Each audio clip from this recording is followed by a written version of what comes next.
Hey everyone, this is Sari, the Public Programs Manager at MOFAD.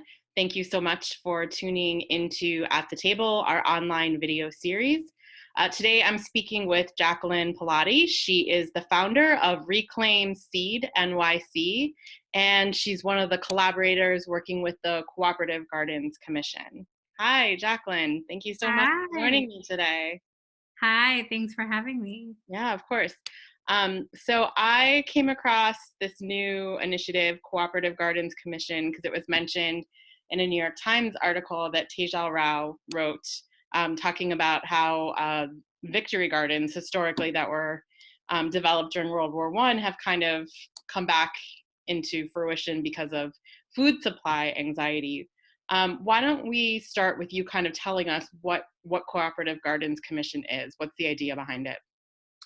Yeah, so the Cooperative Gardens Commission is really about organizing intersectional people power to encourage people to grow their own food, to support them with educational resources. A lot of the folks, over 1,000 that have signed up already to be part of the program, are people that are new to growing their own food. So a lot of them are looking for things like seeds, access to lumber, learning how to build raised beds, learning what kinds of things grow well in their region.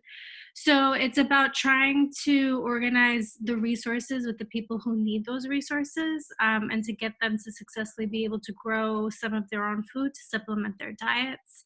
A lot of people are doing that out of, feeling tremendous uncertainty of where we are right now, justifiably so.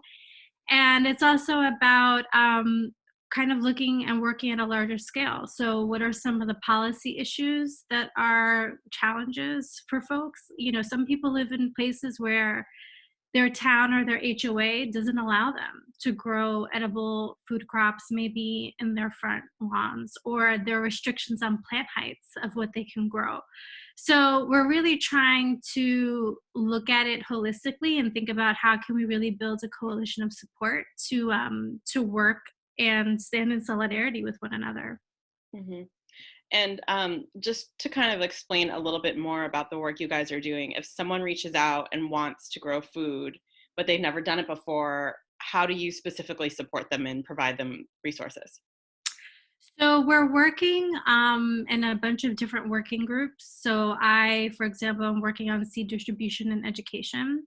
And so we're working to try to get seeds out to those people. So like what I'm doing is I'm packing up seed packs and mailing them out to people.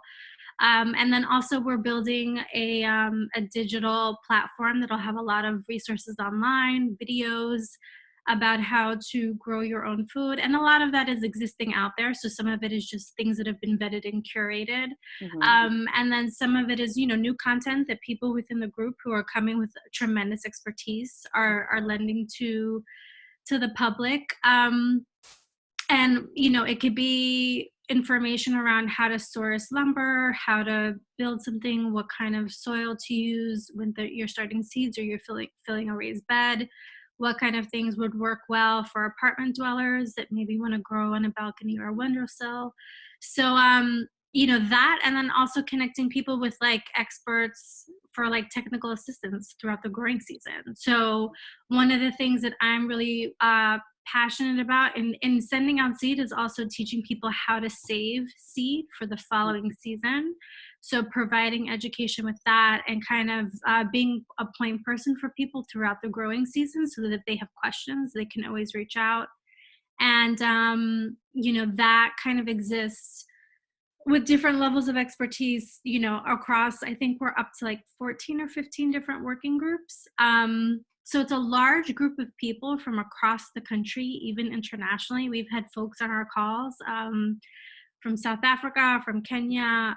So it's a beautiful testament and affirmation to what people power can be and how we can come together to really support one another as we're thinking about food and food security.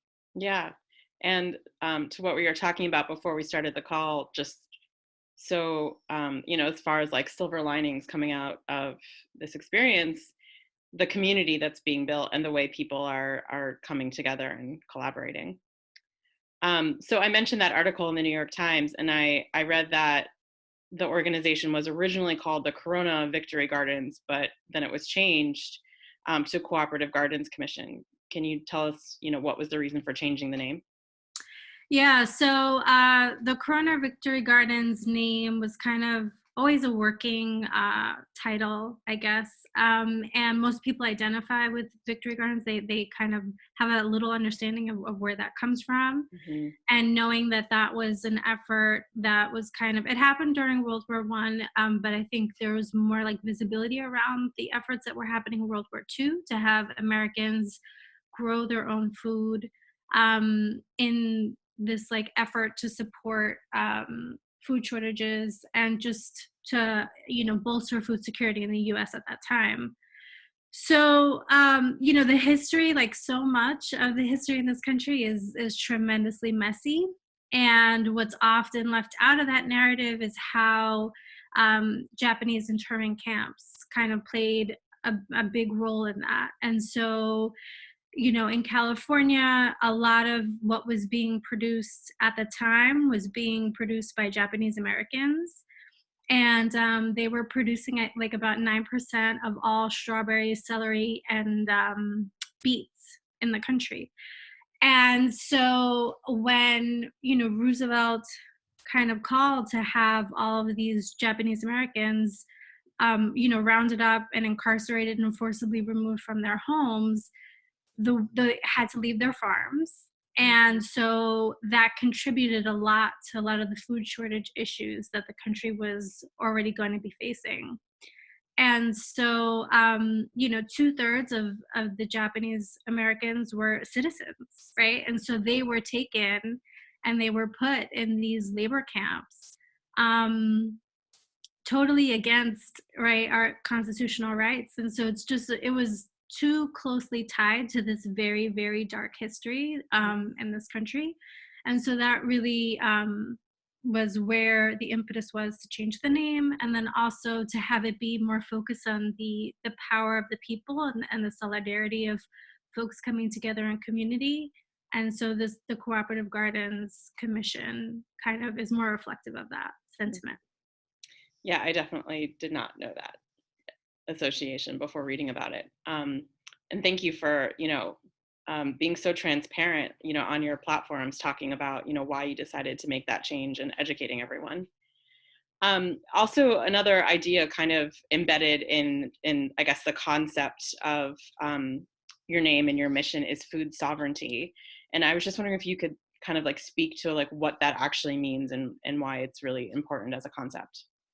Yeah, so food sovereignty is the right of people to have healthy and culturally appropriate food that's produced in a sustainable model. So it's focused on, giving power to people within food systems, having things being as local as kept in local control as possible, and having folks rebuild relationships to each other, but also rebuild relationships to land. And so, like, siren. So, um, currently our industrial agriculture system is very globalized, and it's not focused on really supportive of small and mid-scale farmers. And so food sovereignty is, a movement that was really kind of brought to the forefront by a group called La Via Campesina. And so they really advocate globally for peasant farmers. And it's also a movement that is, very strongly fought for and should be supported for indigenous people of this land, the right for them to grow, have access to lands, to their original lands, and the right for them to grow food that is culturally relevant and historically significant to them. Mm-hmm. So this concept came out of what is obvious in terms of the moment that we're living in, that there's a lot of anxiety because we're hearing about grocery stores running out of food and certain products not being available. But we've also heard that there is food. It's just that when everyone buys the same thing at the exact same time, there's shortages. So what is your sense? I mean, in terms of your relationships talking to farmers, like how justified is this food supply anxiety, and what is the likelihood that the supply chain will break down? Well, I think I'm someone that's going to argue that the supply chain and the food system was always broken. It doesn't take a pandemic to kind of highlight the cracks and the fragility of the system and how it relies on the most marginalized people to produce food, to harvest that food, but also marginalizes the farmers themselves. Margins are so thin, and it's difficult for people to sustain themselves. So there's, if our borders are shut, and who are the skilled migrant workers, who is going to replace them when it comes time to harvest the fields? So the majority of the fruits and vegetables that we eat are harvested by people who are coming in via migrant labor. And it's also about, how do you keep folks safe? So how are you able to operate and maintain production and harvesting and distribution and all of these layers of the supply chain, when we also have to think about, things like social distancing and maintaining health protocols? So there's a real, it's a real time of uncertainty. And I think that that's not unfamiliar to a lot of folks working in production and farmers. But, even more so, people are really feeling this like this tremendous layer of pressure and uncertainty, and, trying to keep going despite that. Yeah. I mean, can you talk a little bit more about what's happening with farmers right now in terms of them kind of being on the front lines of this crisis, not quite in the same way that doctors are, and but they are. I mean, without farmers, there's no food distribution, there's no food. So what are the kind of like specific risks that they're being asked to take right now, and what are some of like the restrictions and challenges that they're up against? Well, the good thing is that, anything that's related to food production, agriculture, is considered an essential business. And so, folks are still being tasked to do the work that they've been doing, but a lot of them are doing it with maybe much limited staff, having to figure out transitions in work schedules so that, maybe there's only one person in one office or space at a time.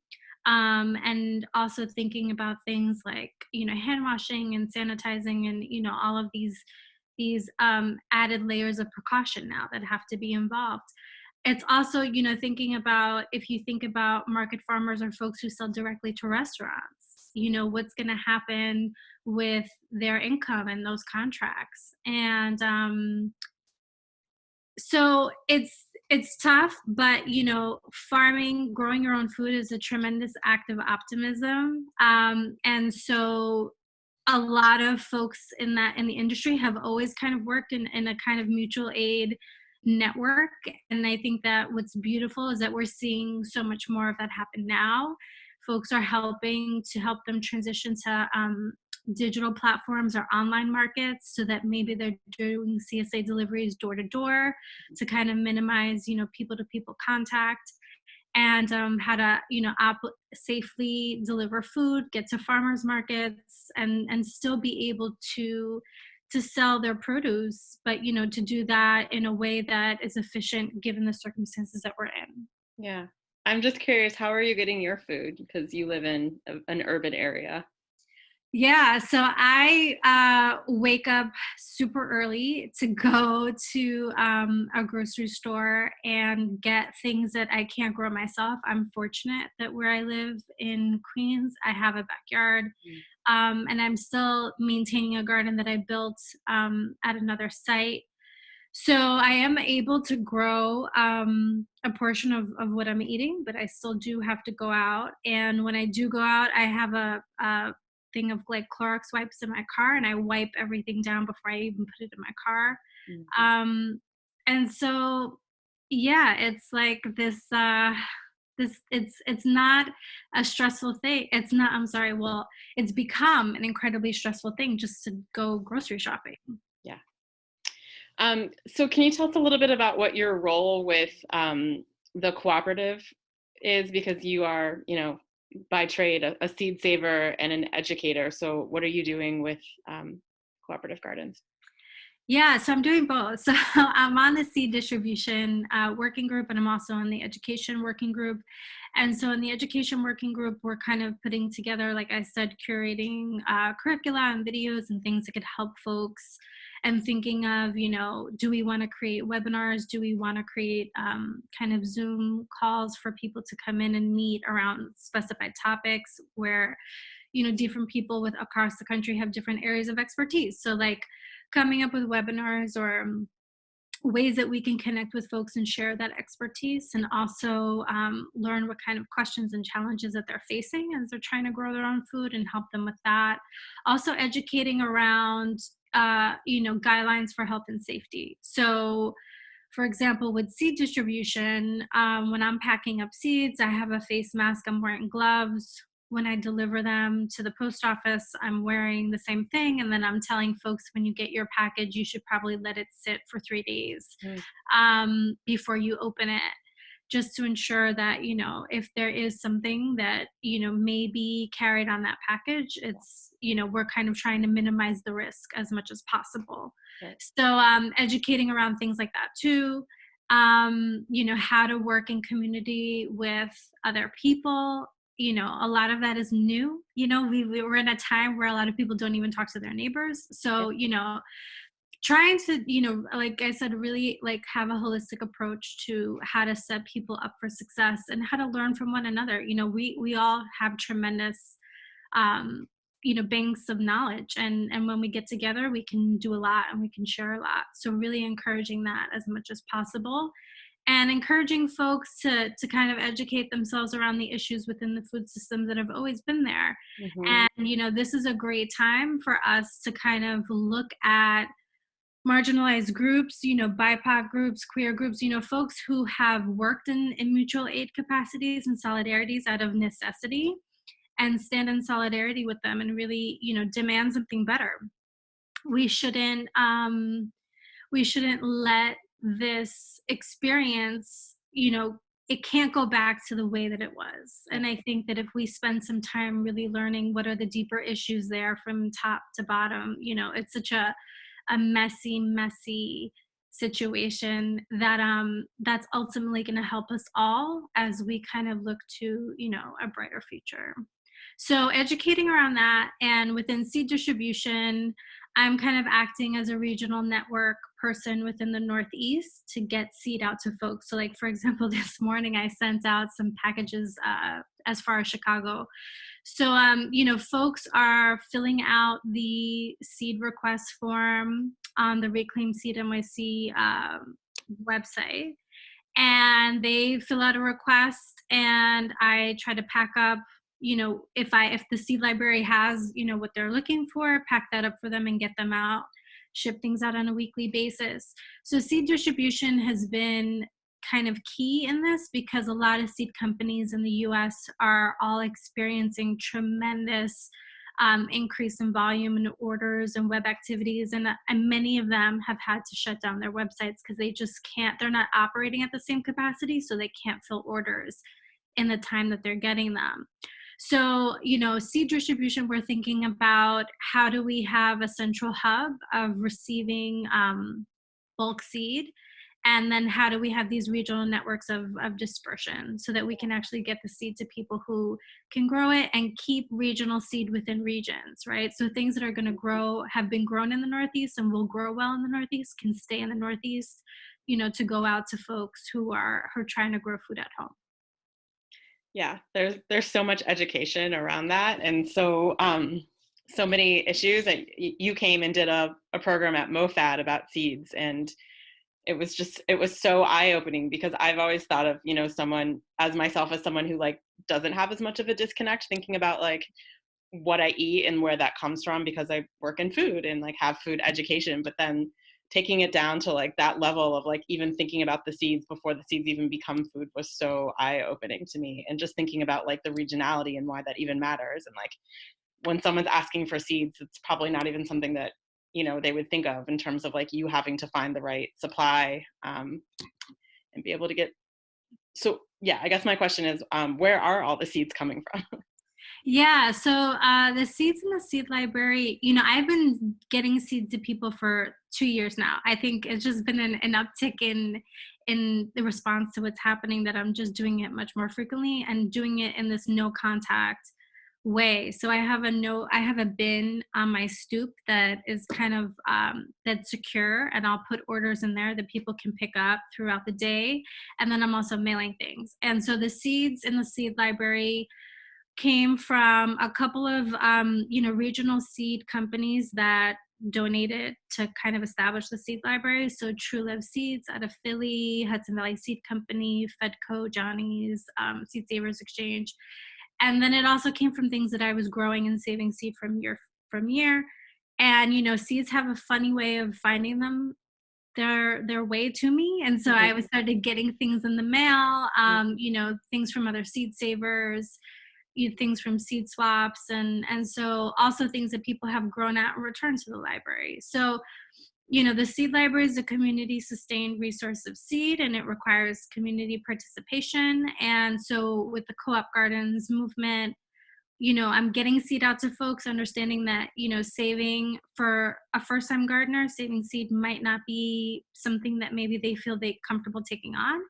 But, I definitely encourage as much as possible and teach folks, how to save seed, even if it's just from one thing, a dry bean. Let those, one plant, just let it dry and get nice and crunchy, and then save those seeds. And those are seeds that you can plant the following season. So that's really at the essence of this like resiliency movement, and this movement of people wanting to be more self-sufficient and have more control over food production and where their food's coming from. Yeah. You've mentioned the working groups a few times. I know you said you were doing the education and the seed saving. What are some of the other working groups that are part of the movement? Yeah, so there's an outreach working group that tries to get, you know, more folks involved and to kind of get messaging out. There's a media relations working group. There's a design and messaging group, education, fundraising, herbalism. Folks that have experience and expertise in plant medicines and trying to work. There's a lot of intersectionality. So like working with the education working group and trying to disseminate that information. There's the seed distribution group that I mentioned before, a policy group who's trying to look at things like I mentioned before, maybe HOA restrictions or town restrictions, and supporting folks around how do you advocate and try to work at that level to make growing your own food easier. Because I'm very lucky in New York City. We have access to community gardens and backyard gardens, but, that's not the case across the country. So working at a policy level, not just for growing your own food, but also trying to get access to maybe land that is not in current food production, that folks maybe want to come together in a community and start to work on that to get that land into food production. So helping with policy at that level. And then also there's a work and livelihoods working group. And so that kind of came from people thinking about, public health and all of these other issues, restaurant workers, farm workers, all people who have now all found themselves, unemployed, folks who want to help, who want to act, but don't necessarily know, what their entry point is into doing that. And so that group is really trying to think about, how do we do that? How do we help folks? How do we, if we can connect, people who have food trucks to maybe, producing food for healthcare workers, et cetera. So those are the different groups that are kind of involved. And the groups have about, I think they average about 10 people per group.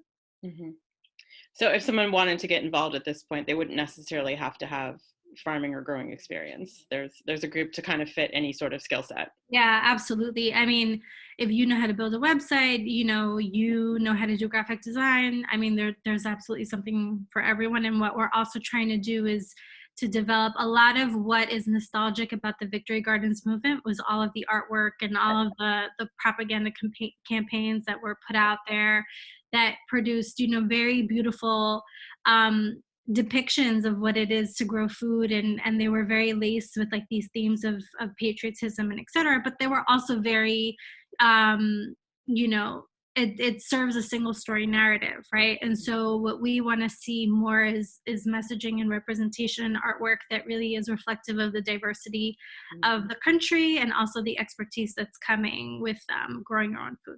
Yeah. So what are some of the long-term goals? And you kind of touched on this, but how do you as a movement, what is sort of the plan as far as like addressing issues in the current crisis, like bigotry, discrimination, food insecurity? How is the messaging going to be public facing in terms of you kind of taking this on as a cooperative? I think, I think it's piece by piece. I think that in addition to us also trying to just figure that out internally, it's also that, we're all coming from this background of addressing those issues in the day-to-day of our work, at least the majority of us. So it's definitely something that we're thinking of as we think of like long-term goals, and when the dust settles, what is it that we want to see, and how do we want people to be involved in really demanding something better of our food system and food production in this country. um, so, I think every group is kind of thinking about that within the context of what they're trying to work on. So I know that for education, for example, things that we're thinking about are, providing resources that are in languages other than English, providing resources for folks and thinking about folks who maybe don't have, internet capabilities, right? So thinking about how do we support people in those ways. And then also thinking about with seed distribution, how are we responding to the cultural needs of folks, right? Because people want to grow the food that they eat. They want to grow the food that they see their cultures reflected in, right? And that's important to everyone. So how useful is it going to be for me to just ship out kale seed across the Northeast? Some people may love that, other people can be like, what is this? So like, Yeah. trying to get, connect seeds and those food crops with the people who really want to grow and eat those things. Hmm. So who should get involved? What kind of people should sign up to participate? Yeah, I mean, anyone can get involved. If you're someone that feels like you have a resource to give, so maybe that resource is, you know, technical expertise in, like I said, anything from web design to graphic design to plant breeding.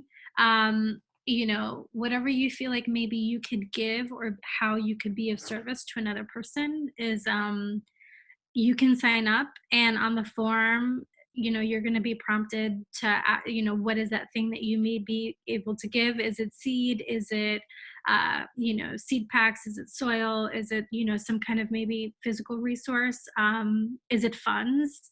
There are a lot of ways that people have been so generous, and how they've been kind of giving up their time to support the effort. But also, if you're someone who has zero experience gardening and wants to learn how to grow your own food, you can sign up, and you can put that out there, right? And request and say, hey, you know what, I have this amount of space, I've never done this before, I want to know what my first step should be. And so what we're trying to do is really be this network connector of need and resource. Hmm. Yeah, I mean, in addition to those ways that you just mentioned of getting specifically involved, what are kind of the best ways to just be helpful and supportive from a more like outside perspective? Yeah, so if you're on Instagram, there's an account now at Co-op Gardens, and so if some folks just want to share and use the hashtag and raise the profile of the initiative and the movement to get other people involved. That's one way to do it. Right now, like I said, I'm so doing seed distributions. So, we're also trying to get the word out about that. If there's someone that that, does want seed and maybe want to try to order something online, but a website was down, they can get in touch and we can get that shipped out to them. So yeah, it'd be helpful just to like talk to someone else about it and raise and elevate excuse me, the work that way. Cool. Well, I'll let you go. It sounds like, you've been talking a lot. I'll give you a break. But Jacqueline, thank you so, so much. It was so, as always, just like wonderful. You're so thoughtful and articulate, and it's always great to hear. And I always, learn from you when I hear you speak. So thank you so much for taking time, and just tell us the website and, just how to keep in touch. Yeah, so the website is coopgardens.org. It's also at Co-op Gardens on Instagram. And if anyone out there wants seeds and wants to do a seed request, you can do that at Reclaim Seed NYC. Perfect. Okay. Thank you, Jacqueline. Thank you. Take care. Bye. Bye.